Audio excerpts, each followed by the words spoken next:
Hello students, स्वागत है आप लोग का हमारे प्रश्न अभ्यास यूट्यूब चैनल पर।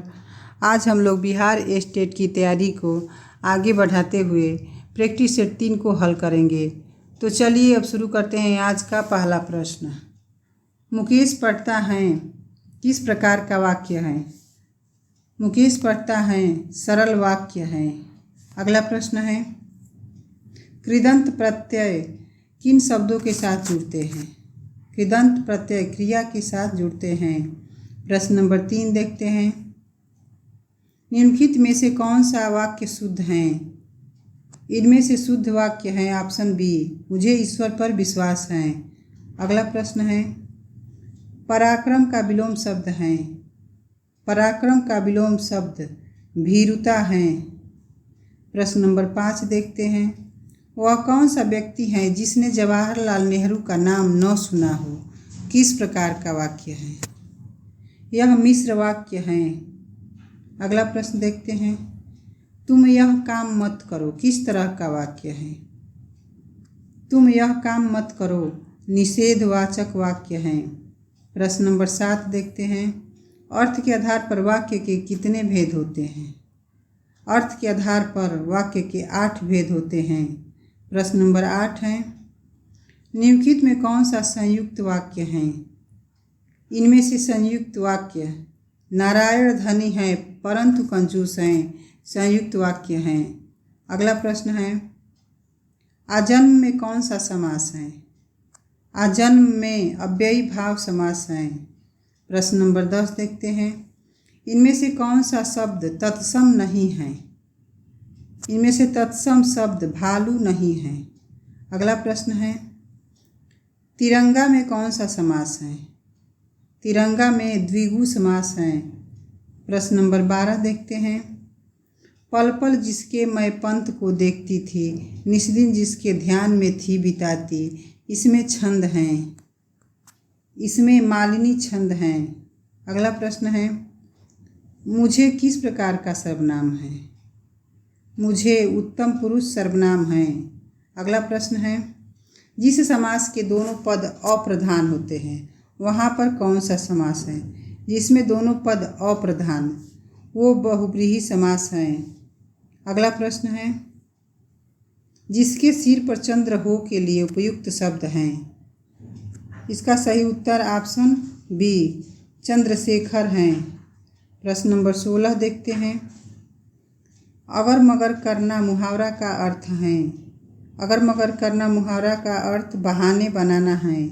अगला प्रश्न है, संचारी भावों की संख्या कितनी होती है? संचारी भावों की संख्या 33 होती है। प्रश्न नंबर 18 देखते हैं, छंद में प्रायः कितने चरण होते हैं? छंद में प्रायः 4 चरण होते हैं। अगला प्रश्न है, चमड़ी जाए पर दमड़ी न जाए का अर्थ है। इसका सही उत्तर ऑप्शन सी, अत्यधिक कंजूस होना है। प्रश्न नंबर 20 है, महोदय का सही संधि विच्छेद है। महोदय का सही संधि विच्छेद महाधन उदय है। अगला प्रश्न है, निम्नलिखित में से यण संधि युक्त पद कौन सा है? इनमें से यण संधि युक्त पद उपर्युक्त सभी हैं, पित्राज्ञा, देव्यागमन, यद्यपि सभी यण संधि हैं। अगला प्रश्न है, जिसका इलाज न हो सके के लिए उपयुक्त शब्द हैं। इसका सही उत्तर ऑप्शन डी, असाध्य है। प्रश्न नंबर 23 देखते हैं, अस्थाई भाव जगाने वाला कारक कौन है? अस्थाई भाव जगाने वाला कारक विभाव है। अगला प्रश्न है, सर्वनाम के कितने प्रकार हैं? सर्वनाम के 6 प्रकार हैं। अगला प्रश्न है, संज्ञा या सर्वनाम की विशेषता बतलाने वाले शब्दों को क्या कहते हैं? इसका सही उत्तर ऑप्शन ए, विशेषण कहते हैं। अगला प्रश्न है, जिस छंद के अंत में तुक हो उसे कहते हैं। जिस छंद के अंत में तुक हो उसे तुकांत छंद कहते हैं। अगला प्रश्न है, घर गंगा में हैं, इस वाक्य में कौन सी शब्द शक्ति है? इसका सही उत्तर ऑप्शन डी, व्यंजना शब्द शक्ति हैं। प्रश्न नंबर 28 देखते हैं, इनमें से कौन सा शब्द तत्सम नहीं है? इनमें भालू तत्सम शब्द नहीं है। अगला प्रश्न है, अखिल भुवन चर अचर सब हरिमुख में लखिमात, चकित भई गद गद वचन विकसित दृग पुलकात। पंक्ति में कौन सा रस है? इसमें अद्भुत रस है। अगला प्रश्न है, रस कितने प्रकार के होते हैं? रस 9 प्रकार के होते हैं। प्रश्न नंबर 31 देखते हैं, निम्नलिखित में से कौन सा वाक्य शुद्ध रूप है? इसमें वाक्य का शुद्ध रूप बच्चे को फल काट कर खिलाओ है। अगला प्रश्न है, आँख की किरकिरी होना का अर्थ है? आँख की किरकिरी होना अप्रिय लगना है। अगला प्रश्न है, जिन स्वरों के उच्चारण में हवा नाक और मुंह दोनों से निकलती है उसे कहते हैं। इसका सही उत्तर ऑप्शन बी अनुनासिक कहते हैं। अगला प्रश्न है, निम्नलिखित में कौन सा पश्च स्वर है? इनमें से पश्च स्वर आ हैं। अगला प्रश्न देखते हैं, गागर में सागर भरना मुहावरे का अर्थ है।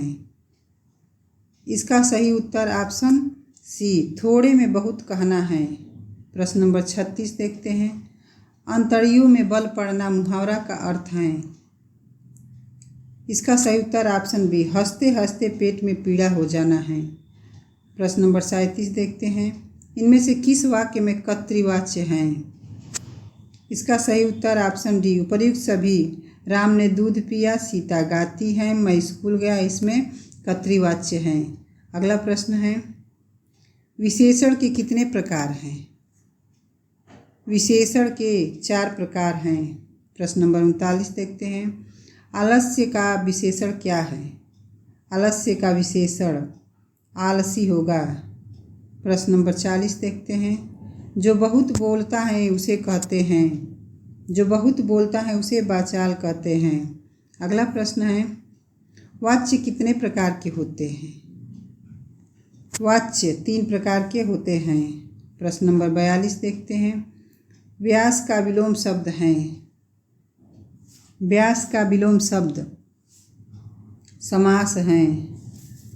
प्रश्न नंबर 43 देखते हैं, स्मरण का विलोम शब्द है। स्मरण का विलोम शब्द विस्मरण है। प्रश्न नंबर 44 है, उपमेय में उपमान की संभावना होने पर कौन सा अलंकार होता है? उपमेय में उपमान की संभावना होने पर उत्प्रेक्षा अलंकार होता है। प्रश्न नंबर 45 है, सो दिल्ली अस निबहुर देसु को न बहुरा कहे संदेशु, इसमें कौन सा अलंकार है? इसका सही उत्तर ऑप्शन बी समासोक्ति अलंकार है। प्रश्न नंबर 46 है, प्रयोग की दृष्टि से सूक्ष्म अंतर व्यक्त करने वाले शब्द क्या कहलाते हैं? इसका सही उत्तर ऑप्शन सी समानार्थक शब्द हैं। अगला प्रश्न है, अपील किस प्रकार का शब्द है? अपील विदेशज शब्द हैं। प्रश्न नंबर 48 देखते हैं, निम्नलिखित में कौन सा शब्द देशज हैं? इसमें देशज शब्द लोटा हैं। अगला प्रश्न है, निम्नलिखित में कौन सा शब्द स्त्रीलिंग है? इसमें स्त्रीलिंग शब्द सूचना है। आज का हमारा ये अंतिम प्रश्न है, इनमें से कौन सा वाक्य शुद्ध है? इनमें से शुद्ध वाक्य डी हैं, वाह कितना सुंदर दृश्य हैं। आशा है कि आज का हमारा ये वीडियो आप लोगों को पसंद आया होगा। अगर वीडियो अच्छा लगा हो तो लाइक और दोस्तों में शेयर करना ना भूलें। और अभी तक हमारे चैनल को सब्सक्राइब नहीं किया है तो चैनल को सब्सक्राइब जरूर कर लें। धन्यवाद।